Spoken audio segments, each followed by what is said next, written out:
Good afternoon, everyone. Thanks for joining me this afternoon. As summer kicks into full swing, I know we are all coming and going with visits to see family, trips to the beach, fun vacations, and more. But one group that doesn't get a break like that is children in crisis at the Department of Social Services. Today, we'll be talking about a growing problem in Aiken County, children needing foster parents. In some cases, parents have problems with substance abuse, mental illness, domestic violence, and a lack of parenting skills. All of these children have experienced trauma and need support to help them heal.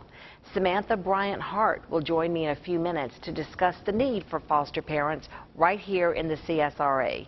Also, a local music production group, Ragz to Richez Recordz, is looking to change the course of young lives through music. Joe Curry, Lorenzo Griffin, and Soundz Grate will be here shortly.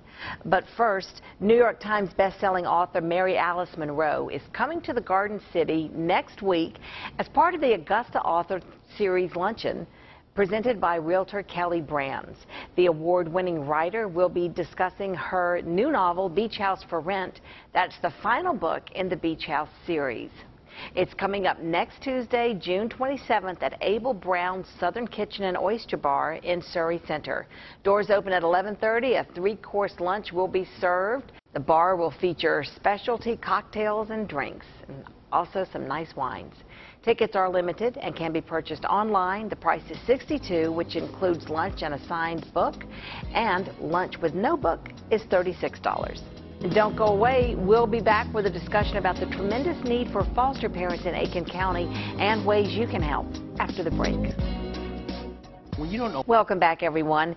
In South Carolina right now, there are more than 4,200 children in foster care, but unfortunately, 58% of those children have to be placed outside their home counties.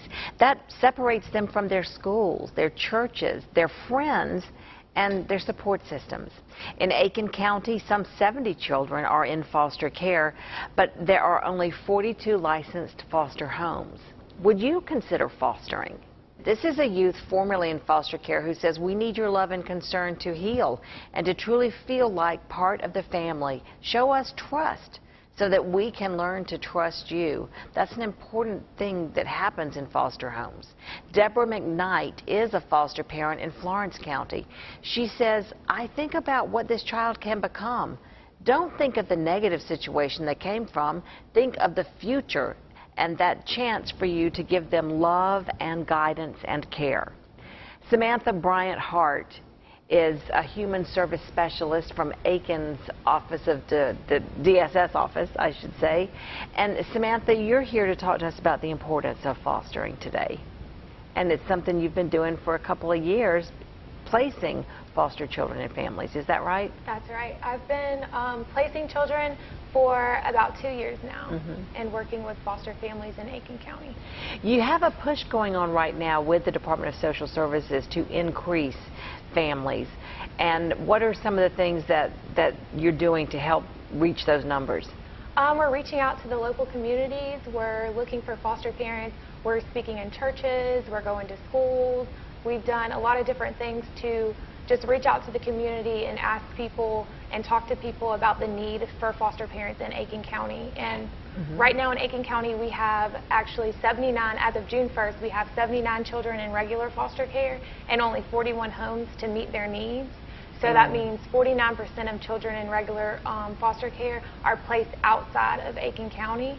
And so we really need an additional 38 more foster homes in order to meet the needs of all children and have at least one home for every child in foster care. You know, people may think that's a great idea, I'd like to do it. What are the steps that people have to take to become a foster parent? Well, they can certainly go on our website. You have a lot of information there. Yes, a lot of information on scfamilies.org. And they can look at the whole licensing process and also start the application process online. They can also call Heartfelt Calling 888-828-3555 and start the application process that way. Once they start the application process, they're going to be scheduled fingerprints, they're going to be scheduled for the initial training, their they'll go ahead and meet with a licensing coordinator, an initial licensing coordinator, and then they'll start the application process with them. They'll do the background checks, and then the family will go and do their medicals, and then they'll start the home study process with them as well. Some people may wonder, can I keep my job? Will I be able to still work if I'm a foster parent? Yes, they definitely can keep their job, and we want to make sure that they do have the income to support their family and also the foster child as they come into the home. So we definitely wouldn't want them to give up their job just to foster. And also we have child care available. We have the ABC voucher program, right, and foster parents who are working qualify based on the child's income that's placed in their home. So if both foster parents in the home are working, or if one foster parent is working and one foster parent is disabled, so the other foster parent is taking care of that person, they automatically qualify for the ABC voucher based on the child's income. Okay. Is there any other kind of financial support for the children that are in the system and the foster families? And each child, they're going to receive a board payment for that child to help them meet that child's needs. Okay. And the board payments range according to the child's age. That makes a lot of sense. Is there particular training that's necessary to be a foster parent? Yes, they're going to do 14 hours of initial training, just basically to introduce them to what foster care is, how they're going to best meet that child's needs, and just kind of walk them through being a foster parent. And that basically usually takes place on 2 Saturdays.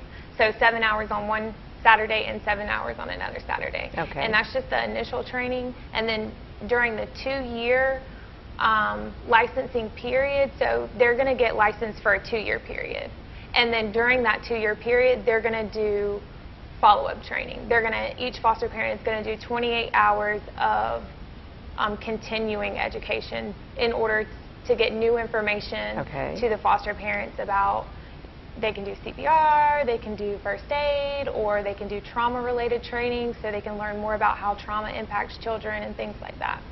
You know, speaking of the children, a lot of these children have come from volatile situations, abusive situations, and I think probably one of the biggest problems is drugs and the opioid crisis. Talk a little bit about, you know, what place these children are coming from who end up in foster care. Okay. Every child comes from a different situation, and every child is different. So children are coming from environments where the housing conditions aren't appropriate, so they don't have enough food, or they don't have water, or they don't have electricity. A lot of the cases that we deal with are neglect. So, and a lot of it, you're right on when you say drugs has a huge impact, whether we're dealing with domestic violence or neglect, housing conditions, whatever it is. A lot of the times drugs are involved. So it's just, they're coming from all different environments. So right. Sometimes abusive, but a lot of the times neglect. Is the foster parent aware of that child's background? How much do they know? We're going to give the foster parent as much information as we can so that they can best meet that child's needs. So anything related to the foster parent being able to meet the child's needs, we're going to give them that information. So in other words, they're going to need to know if there's domestic violence and that child has been a witness to domestic violence, they're going to need to know that so that they can get the child counseling to deal with having witnessed that domestic violence in their home. I was going to ask about that, and you answered it for me. There are more than just the foster parents involved in helping to, I don't want to say rehabilitate, but helping to heal that child. There are other systems like counselors involved. That's right.